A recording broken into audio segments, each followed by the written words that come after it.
1517년 10월 31일 독일의 마틴 루터가 당시 부패한 기독교에 대해서 그들이 갖고 있었던 잘못을 지적하면서 95개조의 항목으로 독일에 있는 비텐베르그 대학 교회 정문에 반박문을 내걸었습니다. 그날을 기점으로 하여서 종교개혁 기념일로 지금까지 지키고 있는지 벌써 506주년이 되었습니다. 이 사건을 계기로 단순하게 교회의 제도와 신앙의 변화와 또 역사적인 그러한 전환점이 된 것뿐만 아니라 중세가 끝을 내리고 이제 근세가 시작되는 그런 역사적인 전환점이 되기도 하였습니다. 여러분, 당시 종교개혁을 이끌었던 개혁자들이 있지 않습니까? 마틴 루터, 스위스의 쯔빙글리, 또 스위스 제네바의 존 칼빈, 또 영국의 토마스 크레머, 또 독일의 멜랑히톤 같은 그러한 개혁자들이 있습니다.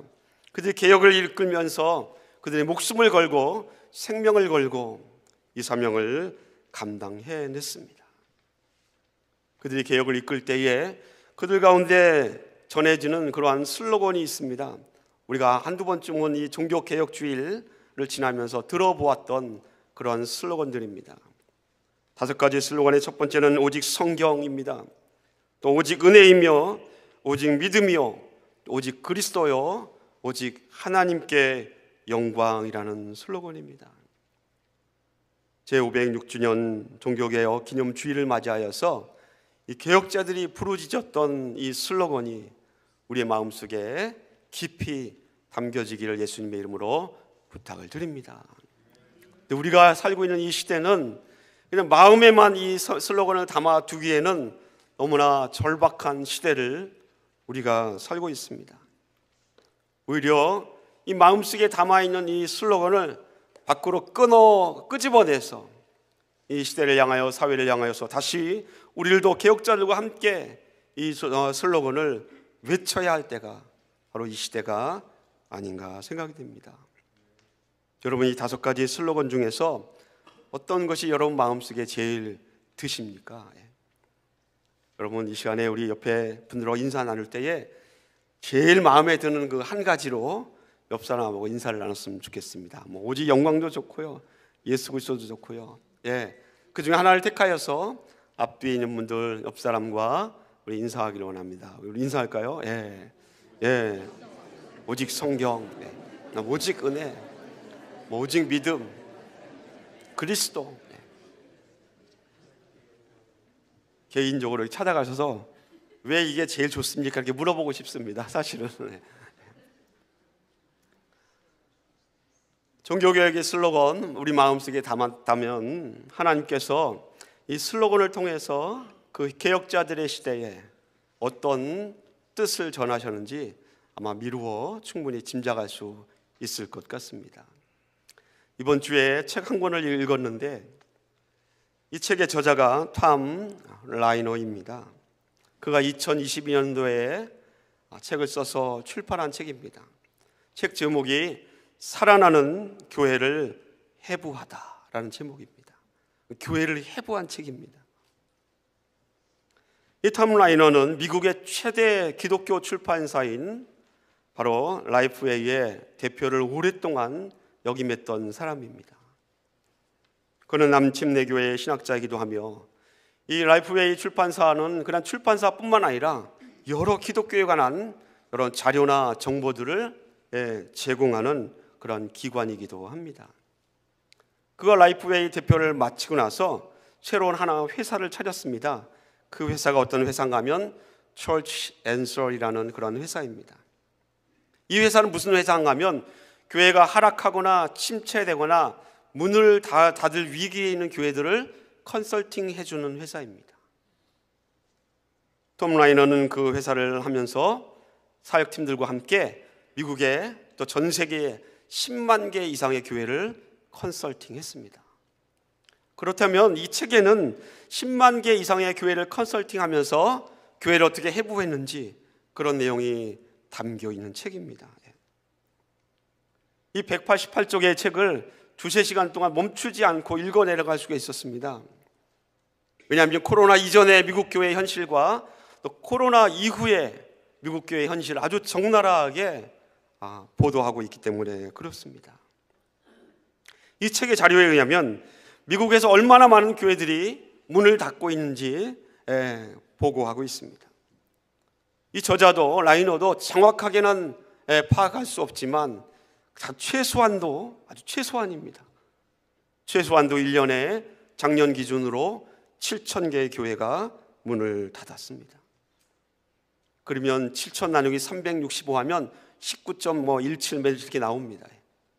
7,000교회가 넘었으니까 최소한도 매일매일 하루에 20교회씩 문을 닫고 있는 실정입니다. 지난 10년 전 2013년도에 미국 교회에서 침체와 하락을 경험하는 교회가 2013년도의 통계에 3만 5천 개의 교회였습니다. 10년이 지난 작년 2022년도에는 6만 6천 교회로 늘어났습니다. 미국 전체 교회의 19%입니다. 여러분 상상이 가십니까? 6만 6천 교회가 침체와 하락 또는 문을 닫을 위기에 처해 있다라는 것입니다. 그럼 왜 이런 현상이 미국에서 지금 일어나고 있을까요?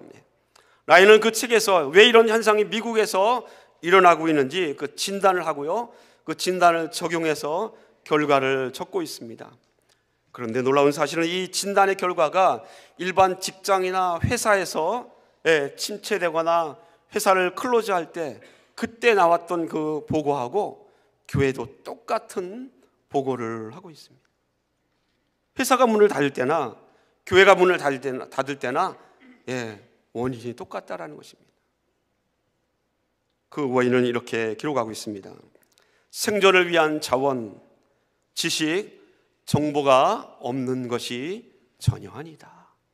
교회가 침체에 있을 때, 어려울 때에 살아날 수 있고 회복할 수 있는 그런 정보도 있고 지식도 있고 방법도 있다라는 것입니다. 모르는 것이 아닙니다. 그런데 이 개인들과 조직들은 당연히 얼마든지 할 수 있는 변화를 단행하지 않기로 선택한다라는 것입니다. 그리고는 변화하느냐 죽느냐의 선택 앞에서 그들은 죽음을 선택한다라고 진단을 내리고 있습니다. 이 말이 무슨 뜻인가 하면 변하지 않으면 죽는다라는 것을 교회도 알고 있고 침체와 위기 가운데 있는 교회들이 잘 알고 있습니다. 그리고 변화하면 살아날 가능성이 있다는 사실도 압니다. 그런데 실제로 하락이나 침체나 또 문을 닫을 위기에 있는 교회들은 4교회 중에 3교회가 변하지 않으면 죽을 수 있다는 이 상황 속에서 죽음을 선택한다라는 것입니다. 우리가 변하지 않으면 교회가 문을 닫는다라는 걸 아는데 그런 위기에 처하면 결국 4교회 중에서 3개의 교회가 그냥 문을 닫습니다. 그렇게 결정한다는 것입니다. 여러분 우리가 영적인 위기에 빠졌을 때에, 침체되어 있을 때에, 문제가 있을 때에 어떻게 그리스도인이라면 이 문제를 해결할 수 있는지 모르지 않습니다. 우리가 그렇게 기도를 부르짖고 하나님 말씀을 부르짖고 은혜를 부르짖기 때문에 어떻게 하면 하나님이 기뻐하시고 그 부르짖음 가운데에 하나님께 역사하셔서 회복과 부흥으로 인도해 주실 줄 그 방법과 노하우를 너무나 잘 알고 있습니다. 그런데 그런 상황에 직접 닥치면 75%가 교회의 문을 닫는다라는 것입니다. 사랑하는 성도 여러분, 변한다라는 것이 무엇입니까? 오늘 종교개혁주일의 기념 의미로 생각해 본다면 변한다라는 말은 개혁이라는 말과 맞닿아 있습니다. 개혁이란 새롭게 뜯어 고치는 것입니다. 종교개혁의 그 시대에 종교개혁이란 세월이 흐르면서 교회 안에 진리에서 벗어난 세속문화가 교회 안에 전통으로 자리 잡았습니다. 교회 안에 세속화된 인간 중심의 그러한 문화들이 들어왔습니다. 세속화된 제도들이 자리 잡았고요. 인본주의적인 그러한 모습들이 교회 안에 자리 잡았습니다.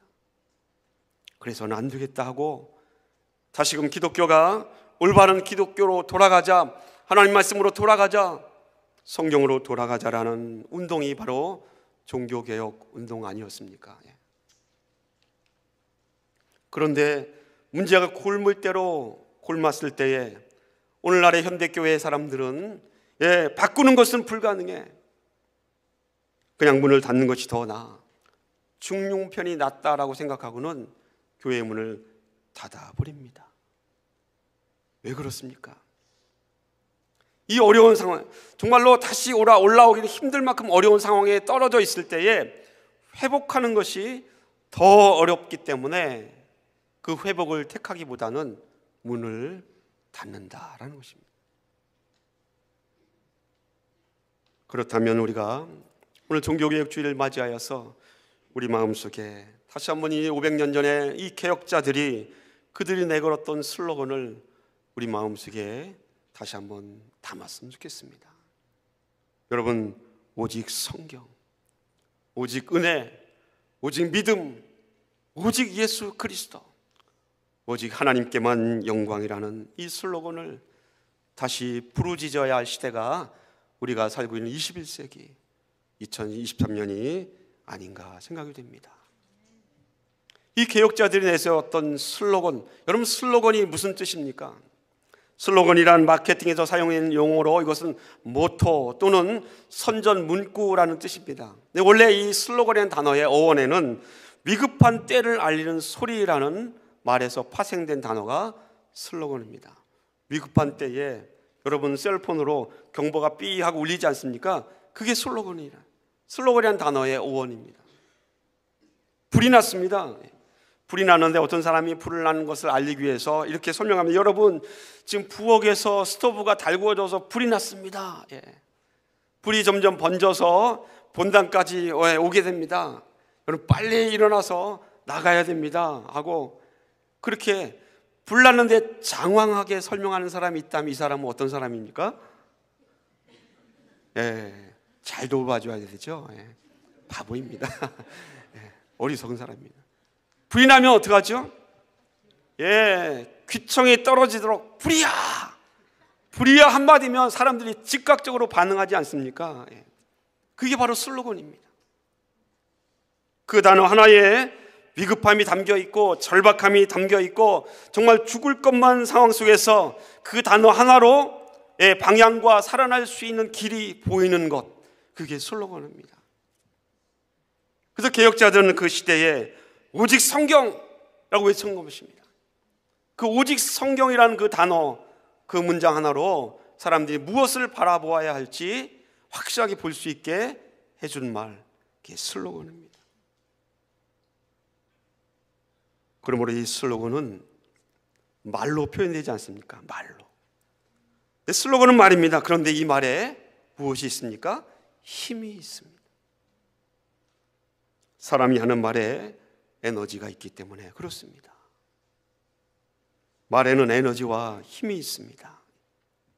그래서 그 말을, 좋은 말을 하면 그 사람이 상처를 씻어줄 수도 있고 위로할 수도 있고 죽을 만큼 힘든 지경에 있는 사람이 다시 살아날 수 있도록 해주는 것이 좋은 말, 긍정적인 말입니다.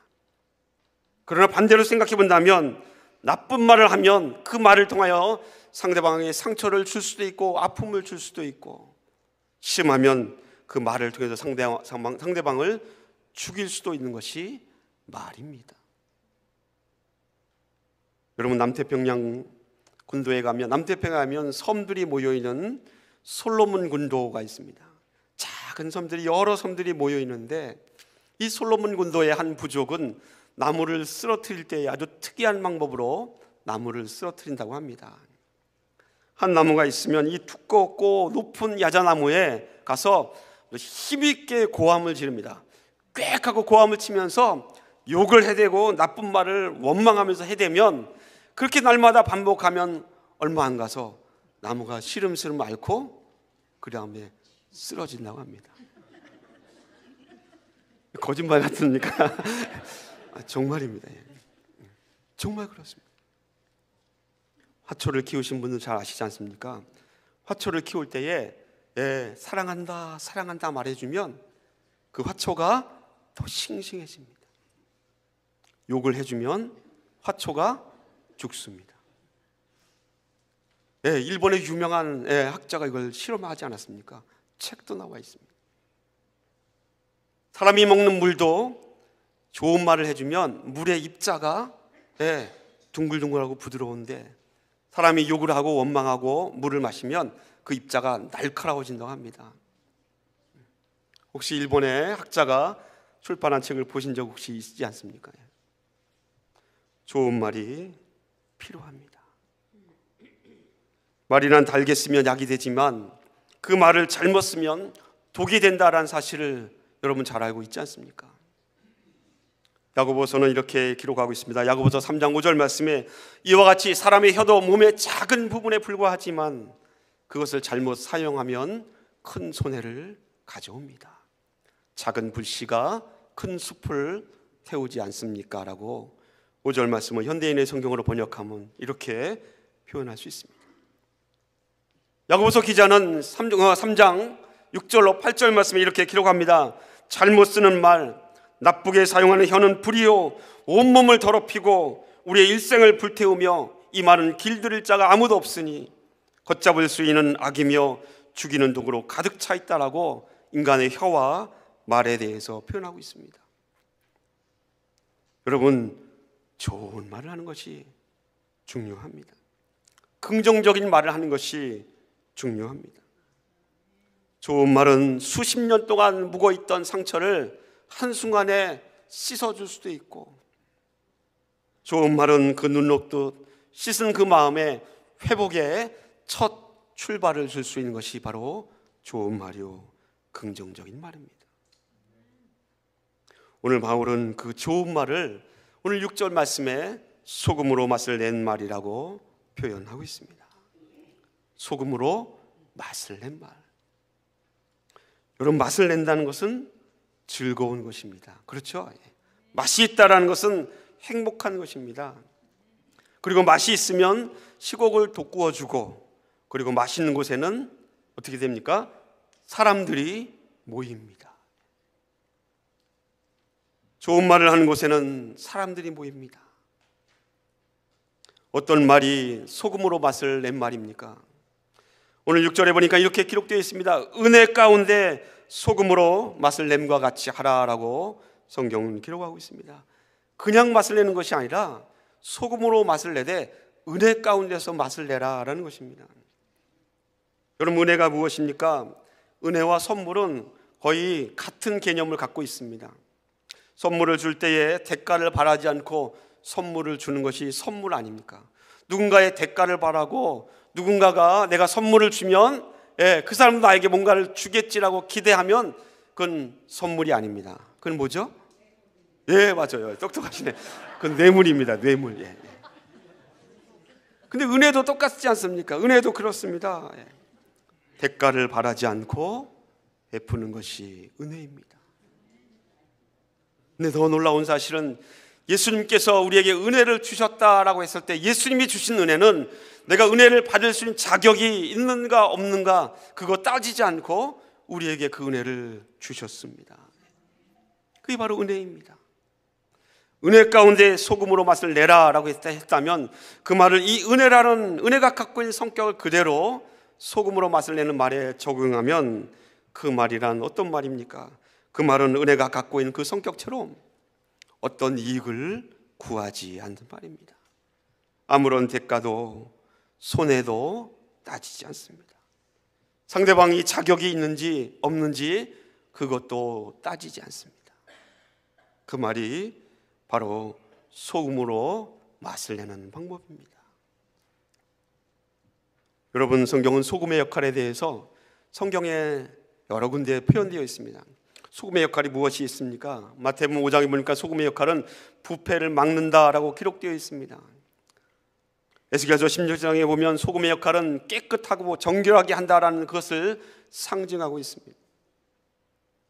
레위기 2장에 보면 저 소제를 드릴 때는 반드시 소금을 같이 드려라라고 기록하고 있습니다.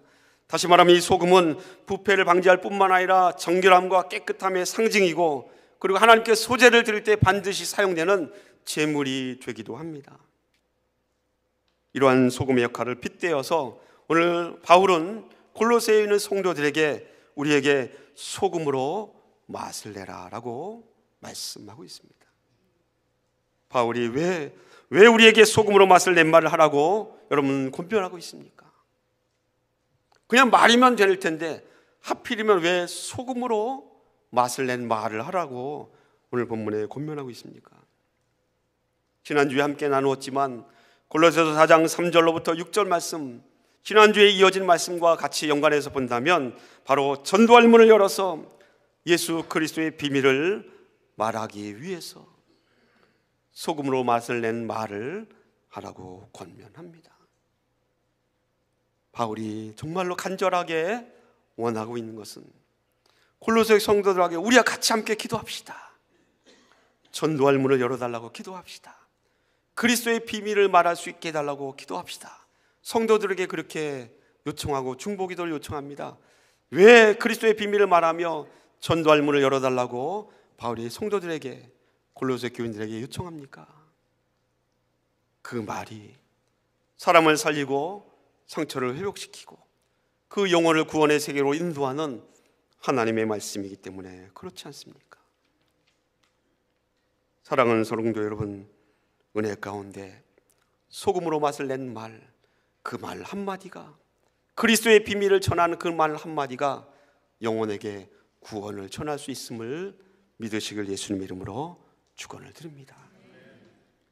그런데 저도 그렇고요, 우리의 실생활에서 보면 늘 항상 좋은 말만 하기는, 긍정적인 말만 하기는 참으로 어렵습니다. 사람이 정말로 저 많이 하는 말은요, 입만 열면 비판하는 말이 더 쉽게 나옵니다. 그리고 입만 열면 부정적인 말들이 거침없이 입에서 쏟아져 나옵니다. 우리가 입만 열면 내 얘기보다는 다른 사람의 이야기를 갖고 소문에 소문을 옮기는 것이 더 사람들은 재밌어 합니다. 가십거리로 이야기 화제의 이야기거리로 삼는 것을 더 좋아하는 것이 인간의 혀이며 인간의 말 아닙니까? 그런 인간의 성정을 볼 때에 소금으로 맛을 낸 말, 좋은 말, 착한 말, 선한 말, 긍정적인 말을 하기가 정말로 쉽지 않다라는 것입니다. 그럼에도 불구하고 어떻게 우리의 혀를 말을 정화하여서 소금으로 맛을 낸 것 같은 그런 말을 할 수 있겠습니까? 어떻게 하면 내 입술을, 내 말을 정화하고 깨끗하게 해서 좋은 말, 긍정적인 말, 상처를 회복시키는 말, 영혼을 구원할 수 있는 말을 할 수 있겠습니까? 이렇게 정리해 볼 수 있습니다. 여러분, 사람의 말이 인간의 혀에 머무르면 결코 아무런 능력이 없습니다. 인간의 본성이 그렇기 때문에 그렇습니다. 그러나 사람의 말이 하나님의 말씀으로 전환되면, 바뀌어지면 거기는 놀라운 능력이 있습니다. 믿습니까?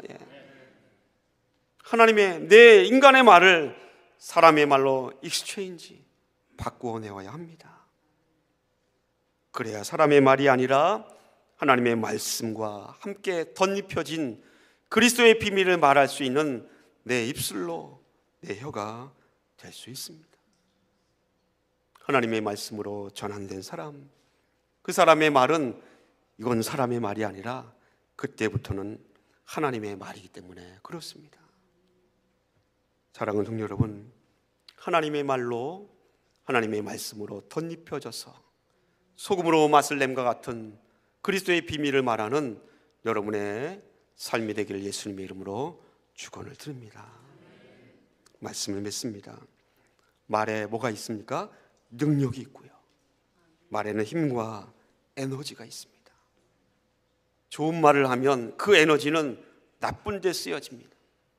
그러나 그 좋은 말을 하고 긍정적인 말을 하면 그 말의 능력과 에너지가 좋은 역사를 일으켜냅니다.